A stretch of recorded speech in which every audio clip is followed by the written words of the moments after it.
नमस्कार दोस्तों। घृष्णेश्वर ज्योतिर्लिंग महाराष्ट्र के औरंगाबाद जिले के एलोरा गुफाओं के पास स्थित है। यह 12वें और अंतिम ज्योतिर्लिंग के रूप में जाना जाता है।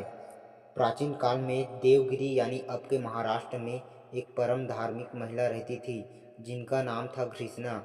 वे भगवान शिव की परम भक्त थी। वे रोज शिवलिंग बनाकर उसकी विधि पूर्वक पूजा करती थी और फिर उस शिवलिंग को पास के तालाब में विसर्जित कर देती थी।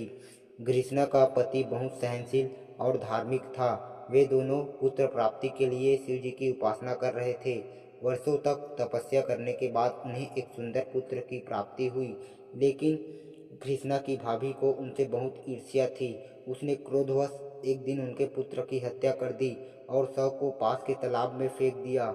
जब कृष्णा को यह पता चला तो वह रोई नहीं, दुखी नहीं हुई। उसने अपनी पूजा जारी रखी और शिव जी से यही प्रार्थना की कि हे भोलेनाथ, आपने दिया था, आपने लिया है, मुझे आप पर पूर्ण विश्वास है। भगवान शिव उनकी भक्ति से अत्यंत प्रसन्न हुए और स्वयं प्रकट होकर उनके पुत्र को जीवन दान दिया। साथ ही उन्होंने घृष्णा से कहा, तुम्हारी भक्ति अमर है, इस स्थान पर मेरा एक ज्योतिर्लिंग सदैव रहेगा और तुम्हारे नाम पर इसका नाम घृष्णेश्वर होगा। घृष्णेश्वर मंदिर दक्षिण भारतीय स्थापत्य शैली में बना है। यह ज्योतिर्लिंग महिला भक्ति की अद्वितीय उदाहरण के रूप में प्रसिद्ध है।